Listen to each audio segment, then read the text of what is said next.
My question is can you go louder, please? On a life cycle, my question is, if you're about ready to retire, or in a life cycle scenario, say you got a life cycle, and you're going to retire in the middle of those years, like 2040, 2030, 20. What happens in between that time? Like if you say you're going to retire in 2025 and you got a 2020 life cycle account, at what point, I mean, is there a cutoff? Is there some type of strategy that you need to use to determine which life cycle is better than the other? Well, some people, if they're in that situation, maybe they will half and half, half 20, half 20, 30. But in order to optimize your return, one single life cycle fund is better than two. But you can always do that. You can always do that, right? So let's say the difference between the 2030 and the 2020 is 2030 is higher risk. 2020 is less risk. So what do you want?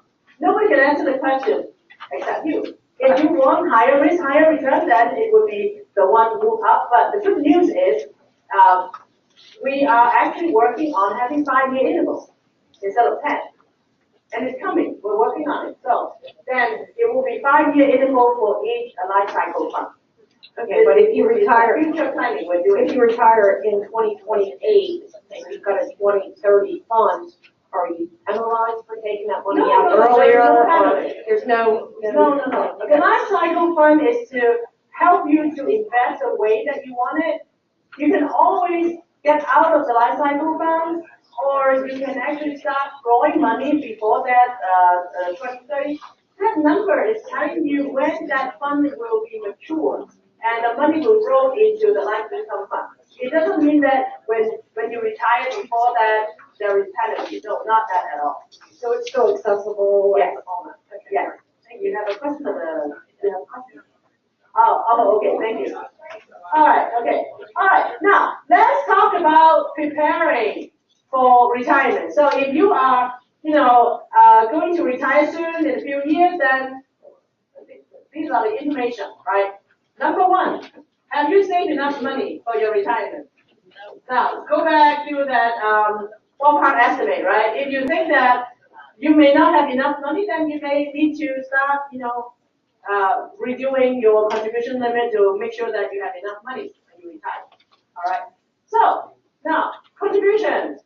18,000 is your entire annual limit, right? So if you are retiring maybe in the middle of the year, can you max out 18,000 in those months that you're working? Yes, you can do it. You can do it. But of course, you will never be able to maximize the agency matching because it will count based on your pay period, right? So you can only get matching when you have the paycheck going into the TSP. So if you retire in June, then from July to December, then you will not get matching for those months. And because the annual limit is for the whole year, so look at your plan. If your plan is retirement, then you retire totally, right? You're not going to work again. Then probably, some people may think that I want to max out what I can to put that 18,000 in. Right? But for some people, they may be retiring from the federal, but they are moving on to work as a contractor. And then they have a 401k, and the company will give matching. Now, in that situation, it's totally different. You don't want to max out what you can do now. You want to leave some room for the months that you work for the contractor so that you will get the company matching, that you're not missing free money, right? So everybody's situation is different. So if you are in that situation, then make sure that you don't miss, the bottom line, don't miss any money on the table, right? Okay, now, if you have a loan and you still have any outstanding balance, then what are the options that you can do, all right? So basically, some people want to clean up the loan before they retire. Say, for example, if you still have $20,000 that you owe yourself, right? Some people want to start withdrawing money after their retirement. Then, in that case, you need to clean up the loan. You have to payback so that your status will change to separated when you separate, right? So this is the process. When we receive a withdrawal form, we need to look at the system to see what is your status, right? If you are applying for post-service withdrawal, your status has to be separated. So if you still have loan outstanding, you are not separated. You may be separated in the federal system, but you are not separated in the TSP. So this is the timeline. Let's take a look at that. So when you retire in the federal system, you are separated in your first or third system, right? But you are not retired in the TSP system yet. So your status in the TSP account will still be active. How will we know that you already separated, right? We have to wait for your agency to send us the separation code. When we receive that information, we will look into your account to see what is your status, right? So that separation code, it may take 30 to 60 days. So you can check with your HR. How long does it take for them to send us the separation code? So when we receive the code, we look into the system. If you do not have any outstanding loan balance, then we will change your status to separated immediately. So from that point onward, if you send withdrawal forms, we can process that right away. All right? So do not send your withdrawal form too early, because nobody's going to process that. We have to wait until your status is separated. Now, if we get the code, we look into the system, you still have 20,000 balance. So what do you think are your options? We're going to send you a mail. It will take another 10 to 15 days. We send you a mail. We ask you what you want to do with the money. So what do you think? What will be your options? Can you pay it off? Yes, you can just write a check, pay it off. Or you can pay off within 90 days. From the day you receive the mail, there is a deadline. You can pay it off 90 days. Or can you tell the TSP that you don't want to pay it back? Yeah? So, yes. If you want to tell the TSP, I don't want to pay it back, that means you are telling TSP to treat that as a withdrawal. Okay? Then if it is tax deferred money, then when you receive the 1099-R, you'll see that it will be your income for that year. Can you ignore us? Don't do anything. Yes? No? Maybe? I mean, you can absolutely ignore us and don't do anything. Because 90 days is the deadline, right? So, some people, they don't do anything, and then after 90 days, it will expire, and it will become taxable distribution at that point. So, whether you want to wait and just let it expire after 90 days, or you want to tell us that you don't want to pay back and become taxable distribution in your highest earning year, is totally up to you. But you know, you do the math, right? When are you retiring? When will that 90 days expire? Will that be in your high income earning year, or in the year that you already got demotion to GS0? Okay? All right? Okay. All right. So again, statement, always double check. Okay. I was discussing this earlier with somebody. I just wanted to see if you know, if you know, without having to like look it up, at what the GS scale, how many years in between steps is it as you get, you know what I mean? Like for the first step 1, 2, 3, 4, it's every year, and then it goes to 2 years, I think, and then it goes to 3 years. Is that correct for the higher numbers? So from like 8 to 10, it's every 3 years. You go to the OPM website, you can pull up that chart. Yeah. But we do have an OPM speaker in the afternoon. You can also ask how it works, but it's easy. Just pull up the chart and you will see that. Yeah. Can you talk to the mic?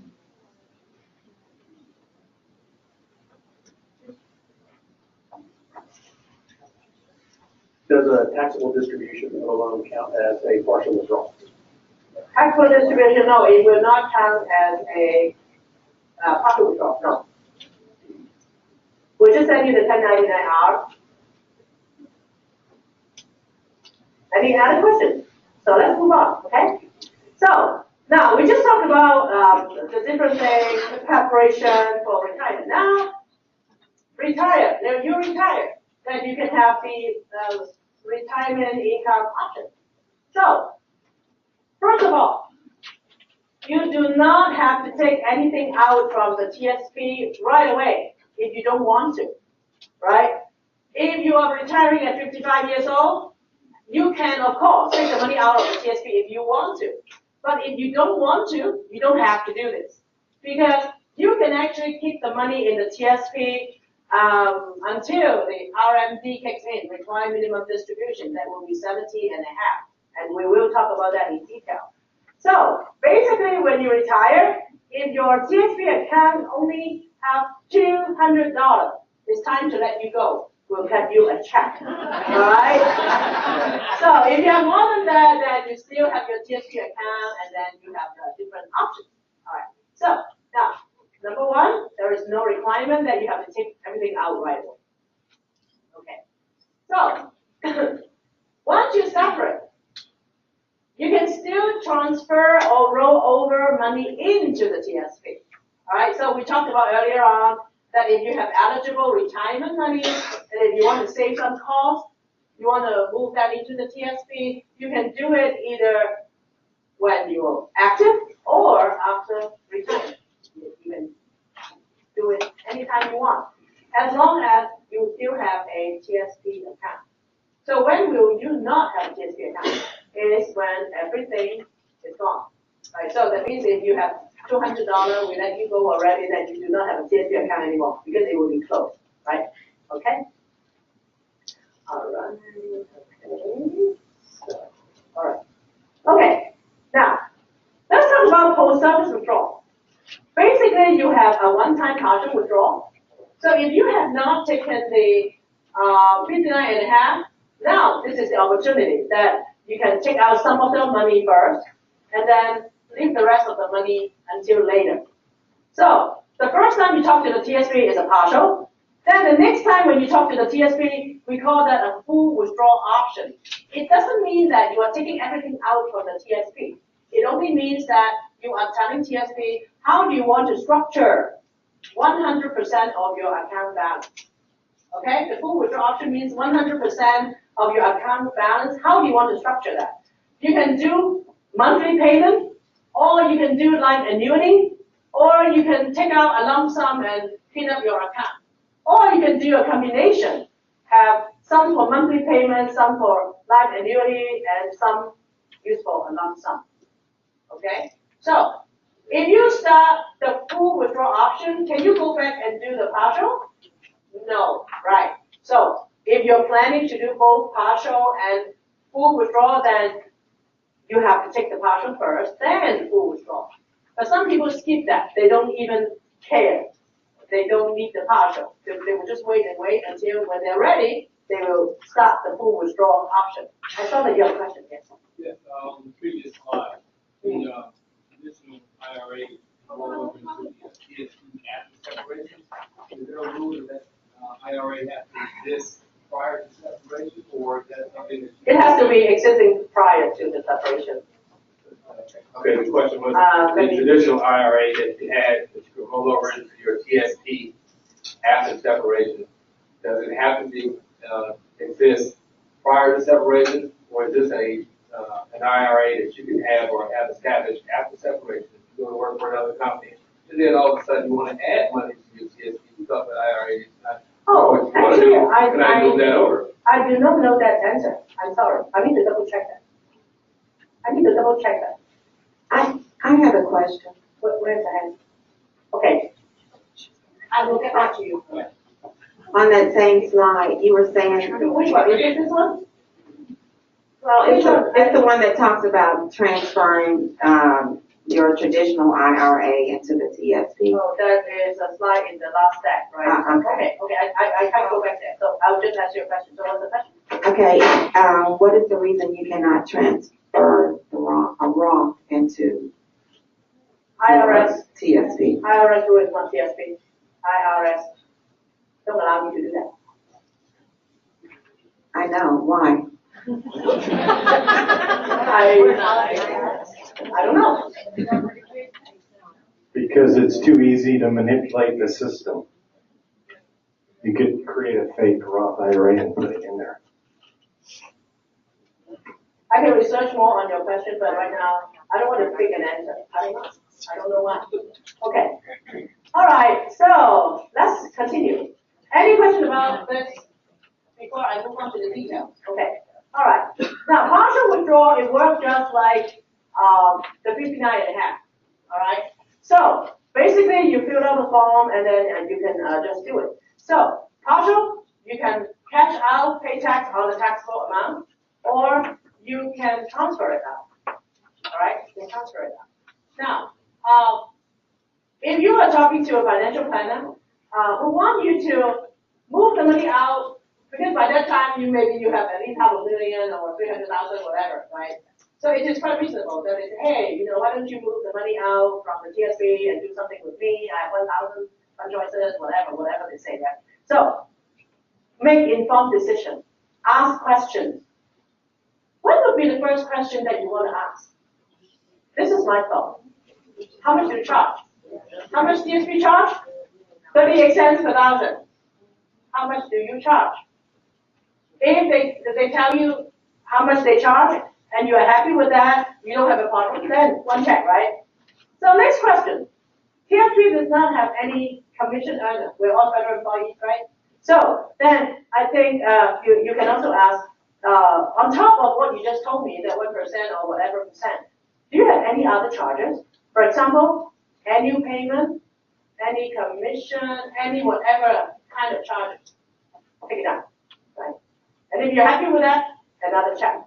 So third question, what happens if my account grows in your portfolio? Say, for example, I put in 100,000 and then it becomes 150,000. Are you going to have a cut? Are you going to have a cut, or everything that I earn is mine? It is better to check it. How do you get paid? Are you commission earner or fee-based or whatever? If they give you a term, could you please explain to me so that you understand how are they charging you? So if your portfolio grows to a certain amount, is the company going to have a cut? Because in the TSP, the growth is yours, right? If you make money in your plan, nobody's going to have a cut. We don't have any commission earner. So all the profit is retained by you. And we only charge the expense ratio. It's good to find out. Now, another thing is, do you like to invest? And you are very hands-on. You want to monitor how the things are investing, and you want to make an investment decision.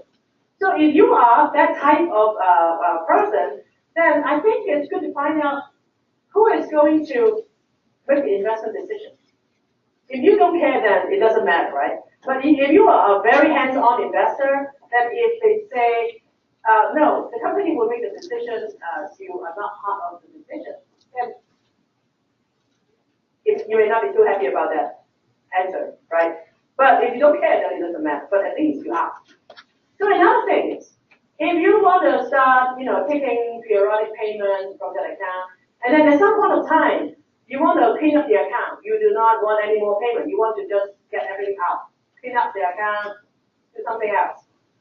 Okay, then you need to find out, is there any early withdrawal penalty, or any back-end charge, or any condition that you may have to pay some extra money in order to get out. So that is also very important as well. All right. Then another question is find out the fiduciary relationship between the financial planner and you. I will leave that to our SEC expert to talk about the fiduciary. But basically, TSP has a fiduciary relationship with all of you. We have to put your interests above our interests. So I'm a TSP participant as well. So TSP will look at my benefit above their own, all right? So partial withdrawal. Any questions about partial withdrawal before I move on to yes in the front? I have a question. Okay. If you live in a state that doesn't tax federal retirement, and you take the money out of your TSP and reinvest it someplace else, now you can pay taxes on that rather than the state that.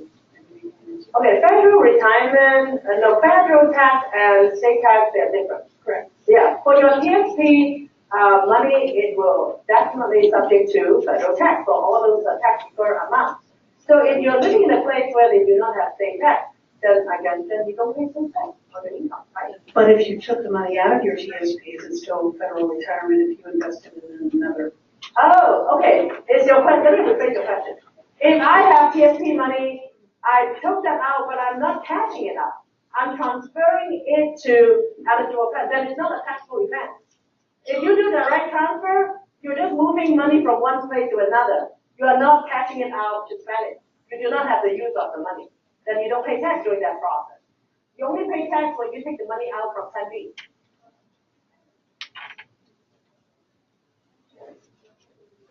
Your taxable income. Oh, so it's a totally different thing. Your federal pension is your first annuity or TSRS annuity. It's defined benefit plan.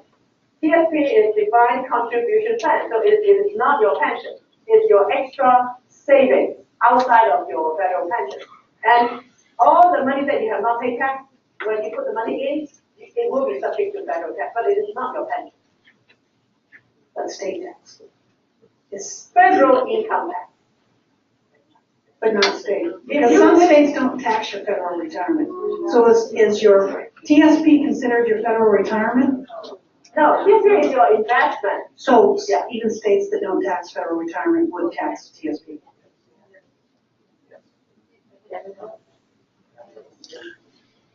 You're talking about state tax, you're not talking about federal income tax. Which state don't tax federal income tax? I should hear that. Okay, all right.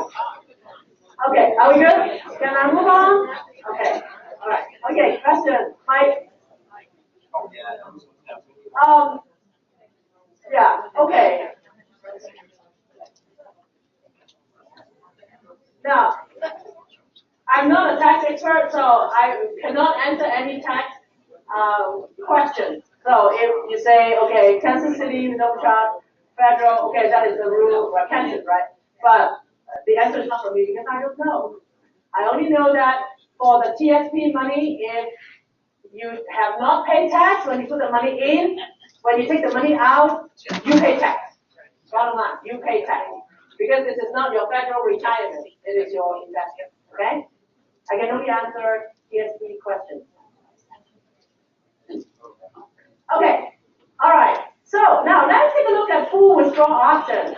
You can do single payment, life annuity, TSP monthly payment, or mixed withdrawal, right? We talked about that. So life annuity and monthly payment, they are different. If you use your money to buy annuity, that means the money will leave your TSP program. TSP is not an insurance company. We cannot sell you a life annuity product. So we have a contractor, MetLife. They will be managing your annuity. So that means if you take annuity option, your money will leave the TSP. Who is managing the money then? That part of the money.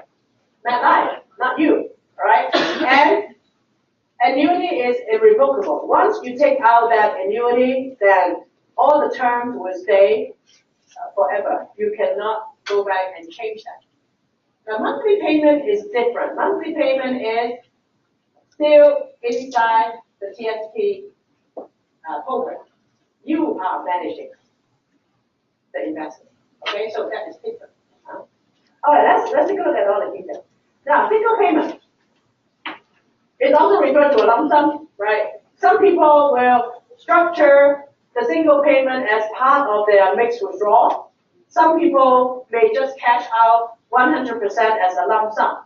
So then basically, if, for example, when you retire, you don't like those periodic payments. You only want to take out the chunk, right? then the first time you do it will be your partial payment. And then the next time, then it will be your lump sum. You can structure 100% of your full withdrawal as a lump sum if you want to, or use that as a portion of your full withdrawal option. But full withdrawal option means the action has to be taken together, right? So you have to do it together and tell the TSP, well, how do you want to structure 100% of your money, right? You can transfer or roll over or a part of your TSP account if you choose the single payment, all right? So any taxable amount withdrawn but not transferred or rolled over will be subject to ordinary income tax. No matter where you are, this is the kind of money that if you transfer, not a taxable event. If you cash out, you pay tax on all the taxable amount. What are the taxable amounts? What are the taxable amounts? We talk about it in today's training. Not your retirement. The taxable amount in the TSP account. Traditional contributions and the earnings. What about Roth?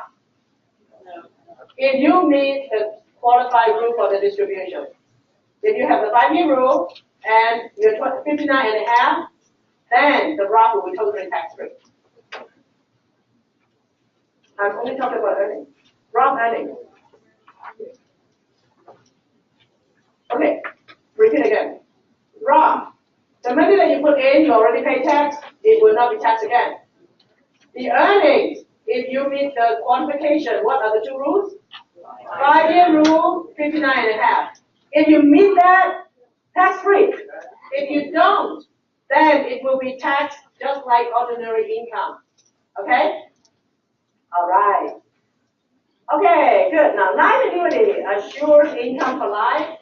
So if you have a longevity in your family, then it's a guaranteed life income. So even though you may not have any more money in the annuity, they have to pay you, continue paying you until your last day. All right. So the benefits are locked in. Once you start, that is locked in. You cannot change the term. Minimum 3,005 to start the annuity. So if you have less than 3,005, then you cannot. Now, how about for people who have two types of money, traditional and Roth? If you have at least $3,000 in each bucket, then you will get two annuities. Because of pro rata, right? You cannot just do one. But for those who has enough money in one bucket, but then the other bucket they don't have enough money, then you will get one annuity, and then the rest of the money in that account, maybe up to only $2,000, it will be cashed out to you. All right. So now there are three types of annuities. Single life, that means you use your own life and just a single life yourself. You can have level payment, that means if your payment is $1,000 per month, it will be $1,000 forever. And if you have increasing payment, then there will be COLA adjusted. Okay, they will go up, right? So you can also have cash refund, that means you will have a beneficiary. If you die, now traditionally, if you do not have any rider, you die early, who gets all the money? The company, or the insurance company. But if you have a cash refund, then that means you have a beneficiary, and if you die, you still have money left in the annuity, your beneficiary will get the money. Okay?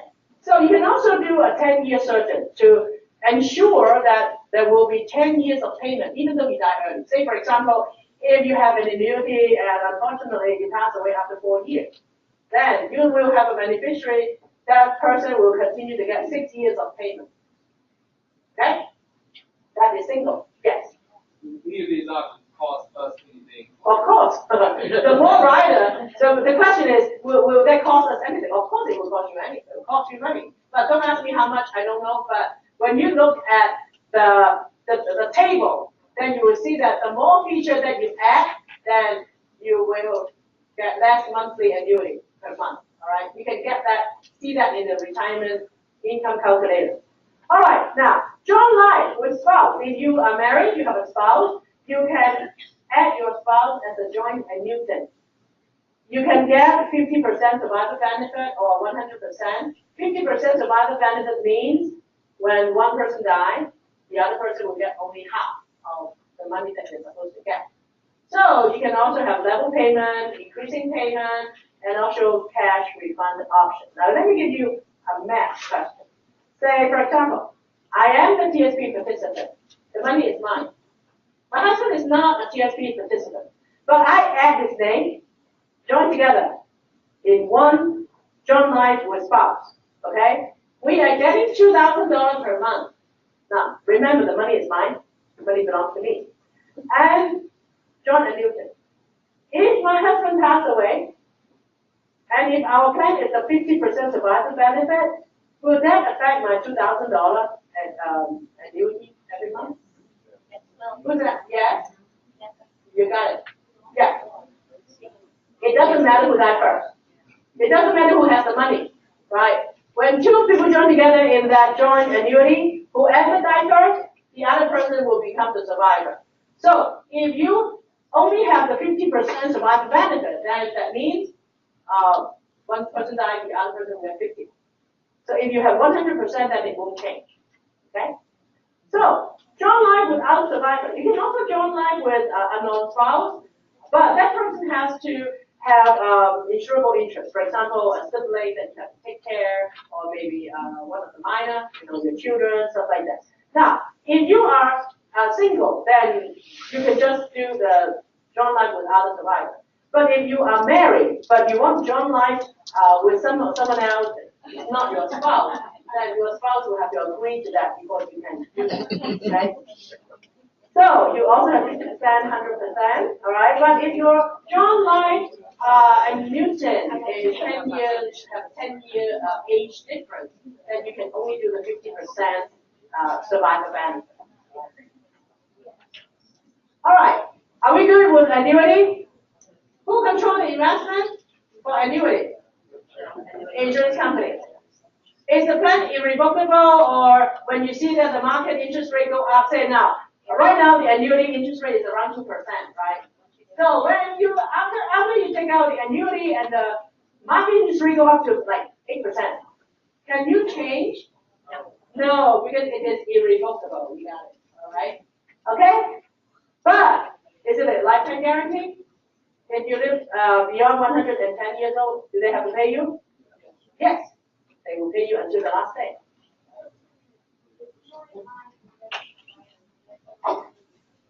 Yeah, the joint life without a survivor can be one of your children if you want to.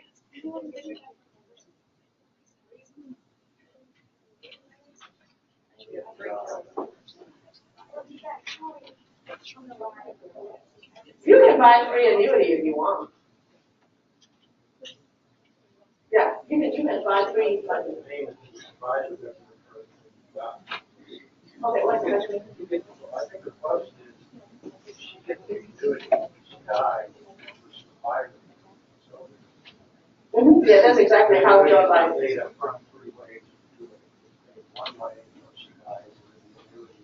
Oh. I think that's. Is that your question? My understanding is if you buy an annuity with the survivor benefit, you get the annuity. So you die, and your survivor takes over that. Is that your original question? Yeah. I heard her say split 3 ways. I thought she mean, can you buy 3 annuities because I have 3 children and I want to join life with them? Is that? Okay. If you have 3 children, you can buy 3 annuities. 3 annuities. And then, now you have 1 3 children. children don't not get the money until she dies. Yeah, of course, because it's survivor benefit. Right. Survivor will not get the money until you die. You're not a survivor until, they're not a survivor until you die, Yeah. unfortunately.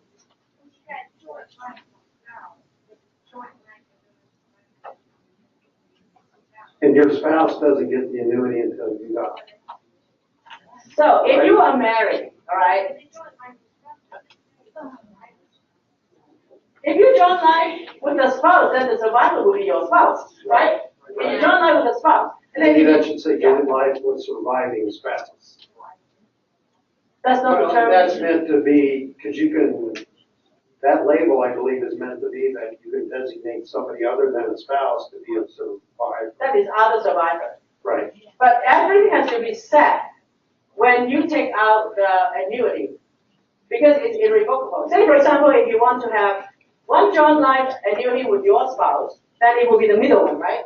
And then you want to have some money to buy joint life with other survivor, then it will be the third column. Then you have two annuities. Or maybe you don't like this. Then you don't, if you don't like your spouse, don't do the joint life with your spouse.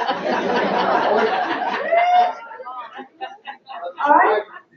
Now remember, all the withdrawal options, they are your choice. Nobody is going to dictate how you're going to withdraw your money.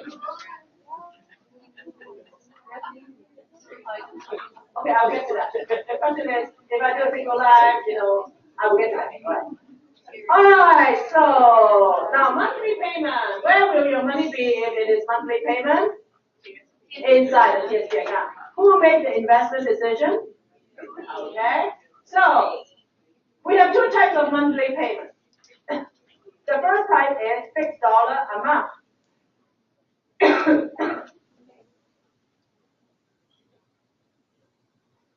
You make the decision. You make the decision on how much you want to take out every month.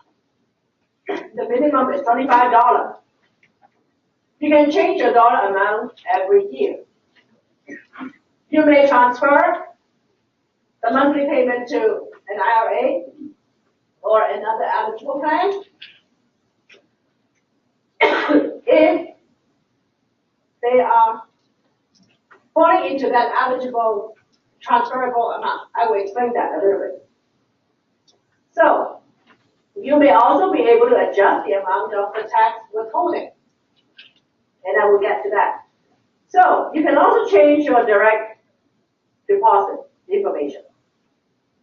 You may request a single payment to clean up the account after several years, right? You take monthly payment, and then at a certain point, you don't want monthly payment. You want to have single payout. Then you can just tell us. We'll just cut your check. Everything goes to you. Nobody is going to cut a percentage to retain the plan because it's your money. Okay. All right. Now, if you choose fixed dollar amount, you will have to stay with the fixed dollar amount. The flexibility would be you can change the dollar amount every year. You make a new decision if you want to. So another type is called based on life expectancy. TSP will do the calculation for you. You don't have to worry about how much you have to take so that the money will last until we use the life expectancy table 115 years old. Now, we will do the calculation for you and it will be adjusted, code adjustment, right? It's decreasing, all right? So, the amount automatically adjusts annually and then may adjust the amount of tax withholding as well. You can also make a one-time change back to, thank you, back to fixed dollar. So, if you start with fixed dollar, can you make any more change? Go to life expectancy? No, you stay there. But if you start with life expectancy, can you move it to fixed dollar? Yes, you have one-time opportunity. Move it and then stay there, okay? Okay, you can also do a one-time single payment. So you have two types of monthly payment to do your withdrawal, monthly payment withdrawal, okay? All right, so for people, question, okay? Back to that. Back, okay. So if you do based on life expectancy, you can transfer those payments to an IRA. Like Okay, I have a slide later on. Can I answer your question later? It will help everybody. Yes, sir. So that everybody knows, what is the time frame during the year that you can make the out? Make the change? What is the time frame of the year where you can make the change and when does it become effective? Just to clarify. October 1st. October 1st, you can go into the website and the link will be activated. You can download the form and then you can submit that to the TSP before mid of December. Then we will process that right away. So in the next cycle that you get it. Yeah. Technically, yes, but you cannot make the decision and pick when you want to have the change. We'll just process that with the normal procedure. Yeah, cutoff date, December 15th, and then normally speaking, it will be the next one, yeah. Any other question before I move on? Okay. All right, so monthly payment. If people want to do a custom mix withdrawal, then just fill out the form and then put in the percentage. And the bottom line has to be 100% because we're talking about full withdrawal option. Okay. So if you want to do the fixed dollar, then you can put down how much you want to take. And if you want to do life expectancy, then you just check it out. Life expectancy. So now let's talk about required minimum distribution. So basically, if you don't want to have any payment method until 70.5, then you can actually wait until 70.5, and you can start your payment. Now, right now, TSP do not have any annual payment. Right now, we only have the option that I just talked about. So by the time when you need to take the required minimum distribution, right now we have these options.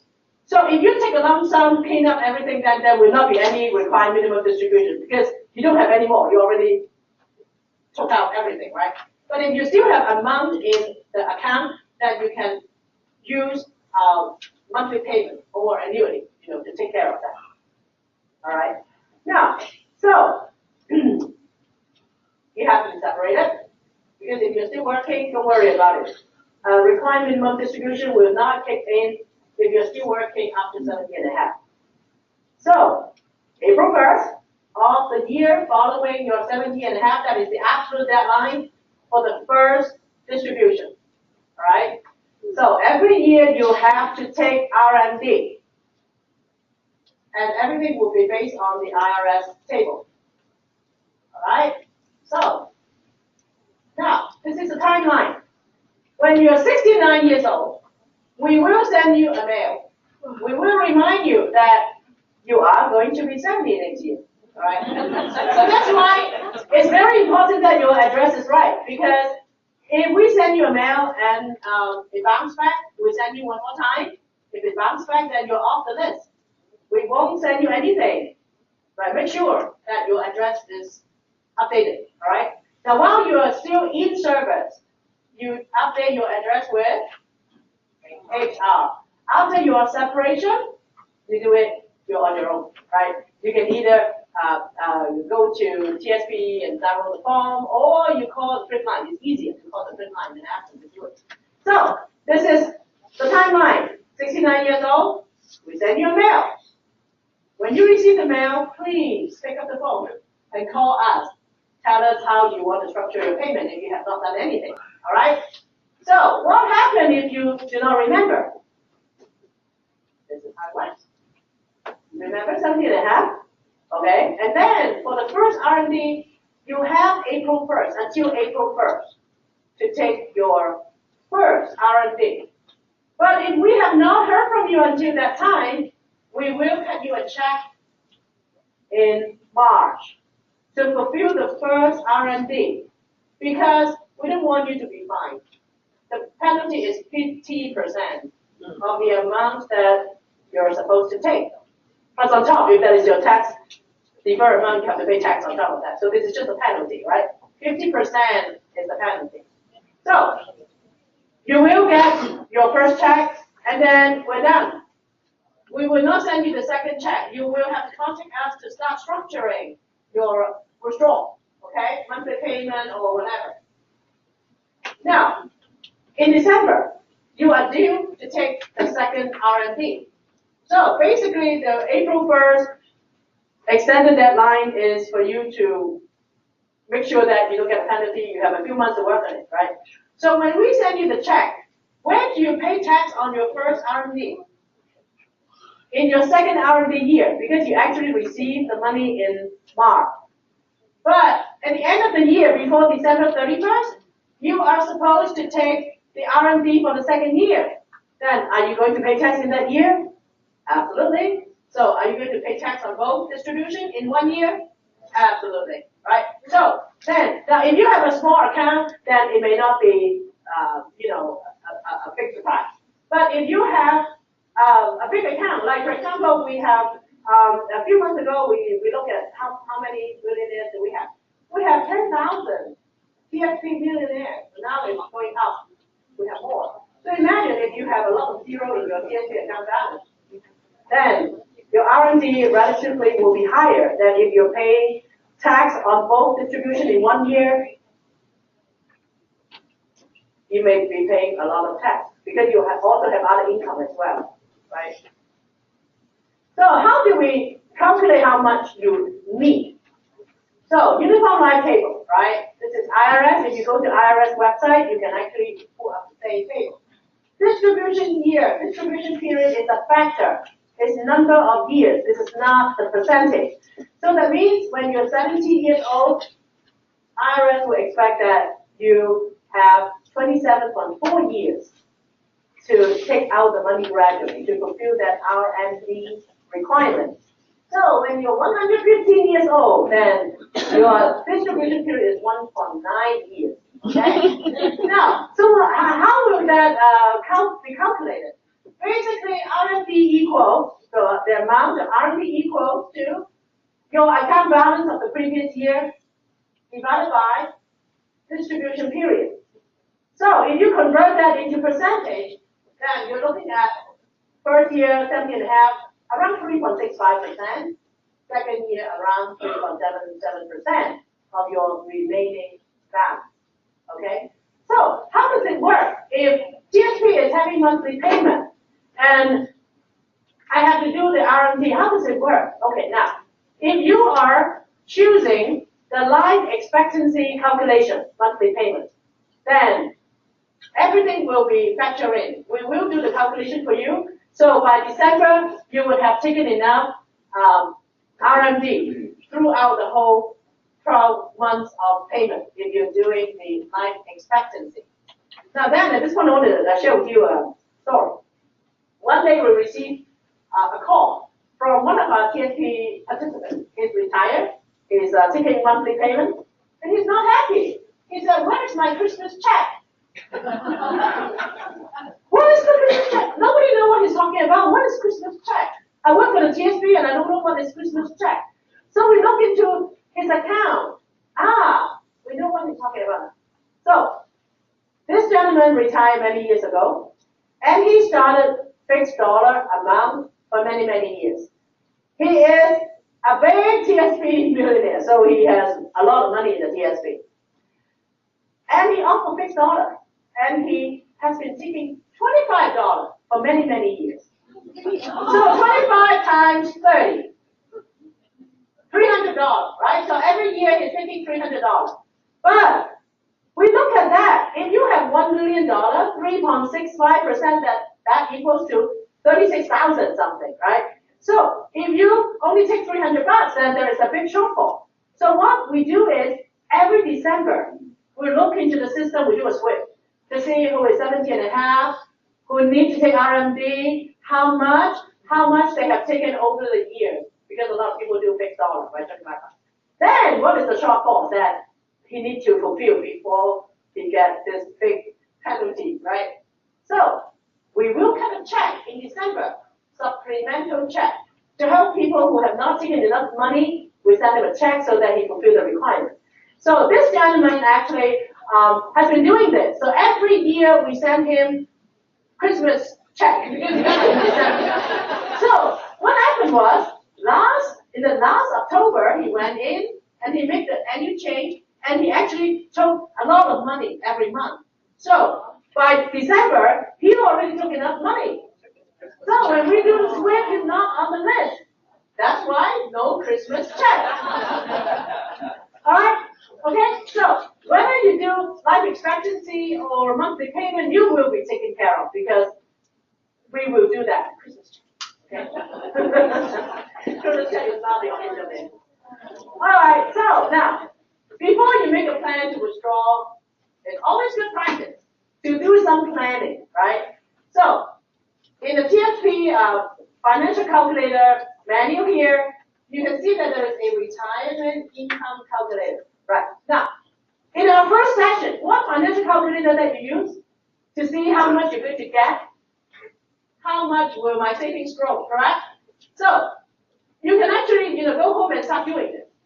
First of all, go to how much will my savings grow, and then put in all your numbers, and you will have some expectation to see what is the number that you're looking at by the time when you retire. Okay? Say, for example, I have something here. I want to see, okay, if I put in all my numbers, I'm looking at 500,000. That would be the amount that I'm looking at when I retire. I want to see how can I structure that 500,000. So this is what I'm going to do. I will go into that. First of all, do the other calculation to find out the amount that you are expecting when you retire. Then I will put in the whole amount. In this scenario, I put in 500,000. And then I will also tell the system how old am I? Say, okay, I'm 55 years old, put in my current age. I'm not retiring yet. So put it in. And then I want to start taking monthly payment at 65. I put in. And I would expect that I will live until 90 years old. So I put in my life expectancy. So if you expect to live until 115, by all means put in 115 or 120, okay? So put in your life expectancy. And then put in your birthday. And then I put in how much do I want to take out. So you can try and error, just throw in a number. Now, you can actually, do some calculation, right? So you know how much you're going to get from your pension, Social Security, and then you work out your replacement ratio, replacement income requirement. Then the shortfall would be the gap that you put in here, right? So everything tied together. So you put in there, I say, okay, 2,500 is what I expect to see if that works. And then I put in the rate of return. I would say, yeah, maybe 5%, because I'm closer to retirement. Maybe I put in a more conservative portfolio for the next 10 years, so I'm good with that. So in event of my death, do I want somebody to take monthly payment? I would say yes, because I have a spouse. I want him to be my joint annuitant. So I put in, the person is my spouse, and I put in your spouse age. Oh, this is a typo. I'm 55. I should put in 35 as my husband's age. Kidding. Now, just make sure that you're still with me, not sleeping. Because I know it's hard to stay with me for 4 hours. I really appreciate your, energy. So, put in your spouse or your joint annuitant's age, and then you will see that. You click, and then you will see the result. The first tab will be monthly payment. If you want to take 2,500 level payment, how long will it last? Because you put down your life expectancy is 90. So if you do real life scenario, you move the cursor back and forth, and you will see that at age 90, how much you still have as a balance. Okay? And then this is life expectancy. You see that the purple curve go up and then go down and then go up again. Why? Because before 17 years old, we use the single life table. And then at 70, we switch to uniform life table. So there is an adjustment when you're 17 years old.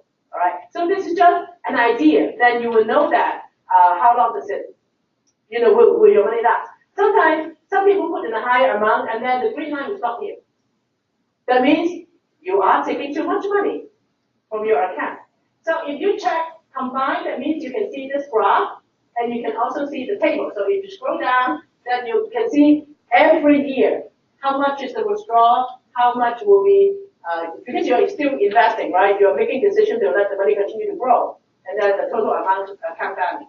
This is a very good financial calculator. I like this. And then the second one will be the life annuity. Third one will be the joint life with a spouse. The fourth one is joint life without a spouse.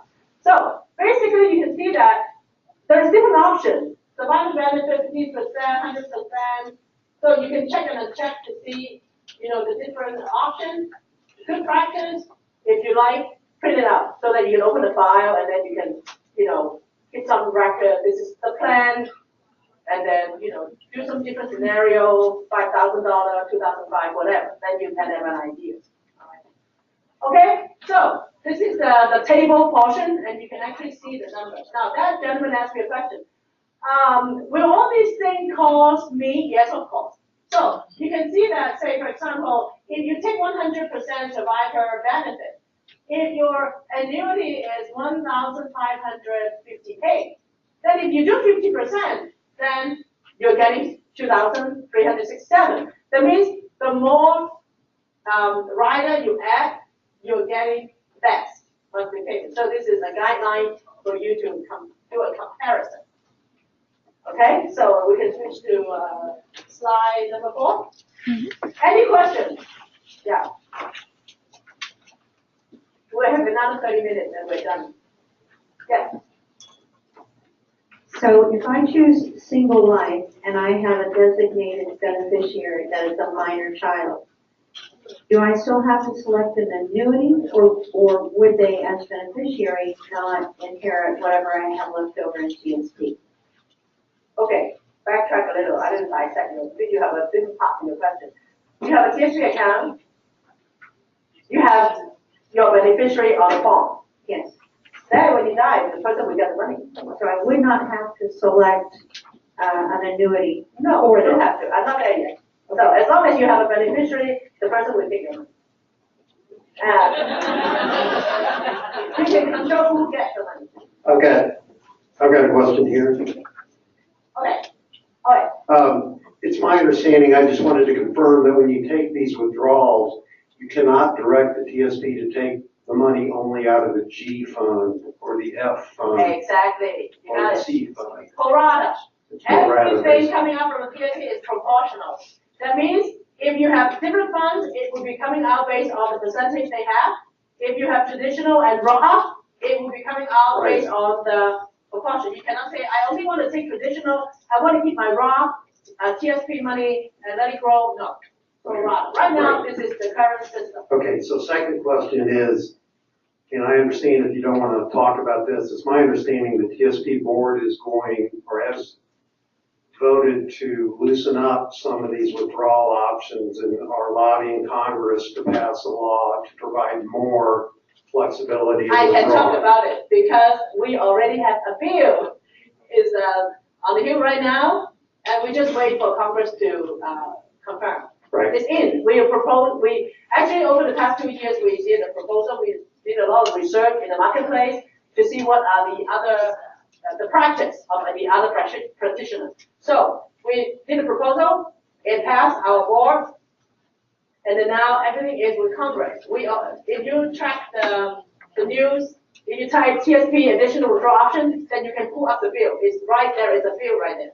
We just wait for them to confirm. Okay. Then we are actually proposing, instead of just one age base, we propose multiple age base. We propose, if you take age base, you still have multiple partial. And we also propose that annual, instead of just monthly. So we have different proposals to give you more flexibility. So we're just waiting for Congress to say yes. Then we can announce. Right now we can't say yes because we're still waiting for them. Okay, thank you. To approve. Yes, I can talk about it because we have a bill now. All right.